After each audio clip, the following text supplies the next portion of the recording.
नमस्कार दोस्तों, Bharat education centre YouTube channel पर आपका स्वागत है। आज हम पढ़ेंगे जयगढ़ दुर्ग के बारे में। किस पहाड़ी पर बना हुआ है उसकी चर्चा कर लेते हैं। यह किला चील का टोला ईगल की पहाड़ी नामक पहाड़ी पर बना हुआ है। निर्माण की बात करें तो महाराजा मानसिंह प्रथम द्वारा इसका निर्माण करवाया गया था। समय की बात करें तो समय की कोई प्रमाणिक जानकारी उपलब्ध नहीं है।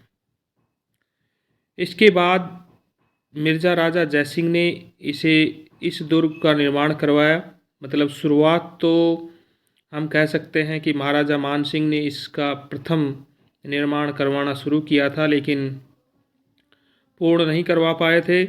इसलिए मिर्ज़ा राजा जयसिंह ने इस दुर्ग का निर्माण कार्य पूर्ण करवाया। यह दुर्ग जयगढ़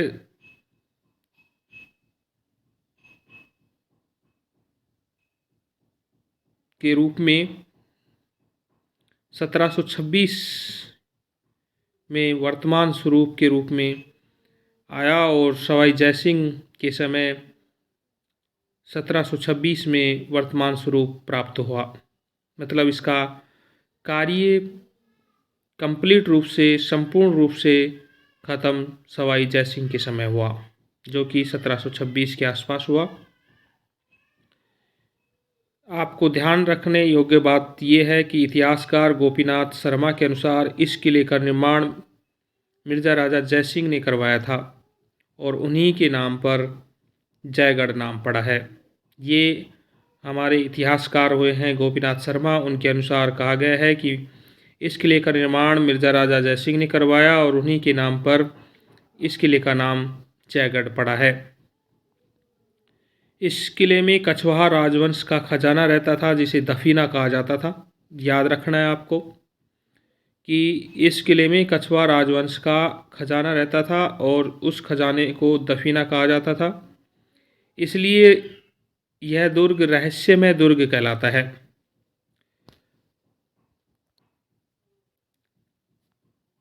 1976 में प्रधानमंत्री इंदिरा गांधी के समय गुप्त खजाने की खोज हेतु इस किले में व्यापक खुदाई करवाई गई थी। इसी कहानी को लेकर अजय देवगन की फिल्म बनी थी, जिसका नाम था बादशाहो। किस पर बनी थी? जब 1976 में प्रधानमंत्री इंदिरा गांधी द्वारा गुप्त खजाने की खोज हेतु व्यापक रूप से इस दुर्ग में खुदाई करवाई गई थी, उसी कहानी को लेकर अजय देवगन की एक फिल्म आई थी, जिसका नाम था बादशाहो। प्रवेश द्वार की बात करें तो एक यहाँ डूंगर दरवाज़ा, अवनी दरवाज़ा और भैरव दरवाज़ा है। डूंगर दरवाज़ा है वो मुख्य प्रवेश द्वार है। अवनी दरवाज़ा है वो आमेर किले की तरफ खुलता है और एक भैरव दरवाज़ा है। इस दुर्ग में दर्शनीय स्थल की बात करें तो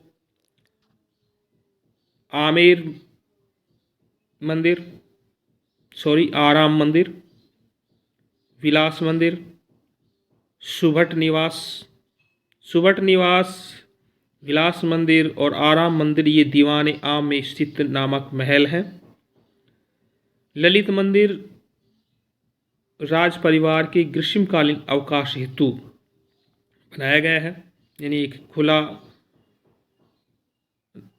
महल है जिसमें आसानी से हवा आ जा सकती है और राज परिवार ग्रीष्मकालीन में आवास हेतु इसका उपयोग करता है। जलेब चौक, राणावत चौक, खिलवंत निवास ये दीवान खास में स्थित है।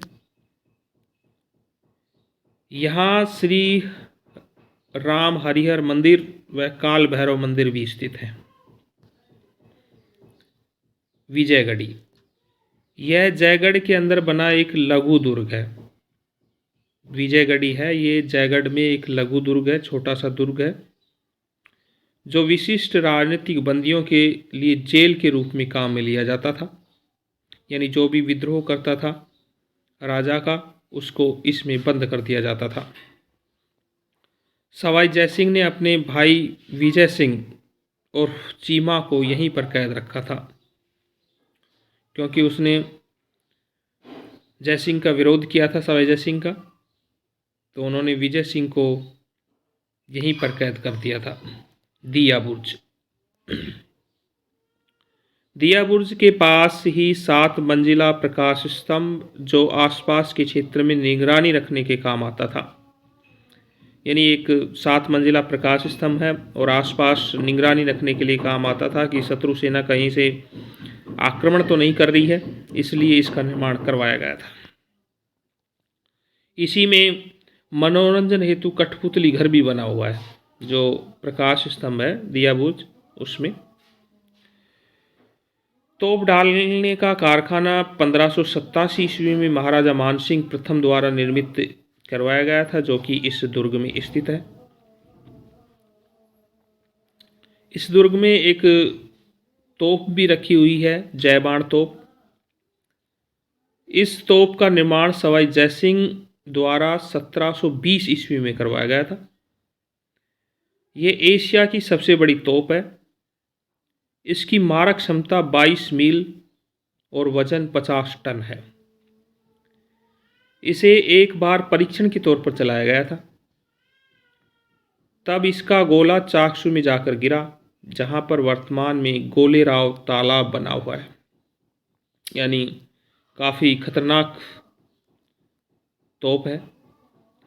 लैथ मशीन, बैलों से चलने वाली एक खराद मशीन आज भी सही दशा में स्थित है वहाँ पर जयगढ़ दुर्ग में। यह किला अपनी जल संग्रहण प्रणाली या विशाल टाँकों व गुप्त सुरंगों के लिए प्रसिद्ध है। यानी यहाँ जो जल संग्रहण की पद्धतियाँ हैं वो काफ़ी अच्छी हैं और यहाँ गुप्त सुरंगें भी बनी हुई हैं। और कहा जाता है कि यहाँ जो भी सुरंगें बनी हुई हैं, यहाँ से शायद हमारे जयपुर का यही किला है नाहरगढ़, वहाँ तक जाती हैं। कहा जाता है कि इस किले में स्वयं महाराजा के अलावा सिर्फ किलेदारों को ही प्रवेश की अनुमति दी जाती थी, या थी। केवल महाराजा और किलेदार ही यहाँ जा सकते थे, आम जनता को यहाँ जाने की अनुमति नहीं थी। नेक्स्ट वीडियो में हम और राजस्थान के कुछ और महत्वपूर्ण किलों की चर्चा करेंगे। अगर वीडियो पसंद आया हो, कंटेंट अच्छा लग रहा हो, तो वीडियो को लाइक और यूट्यूब चैनल को सब्सक्राइब करना न भूलें। धन्यवाद।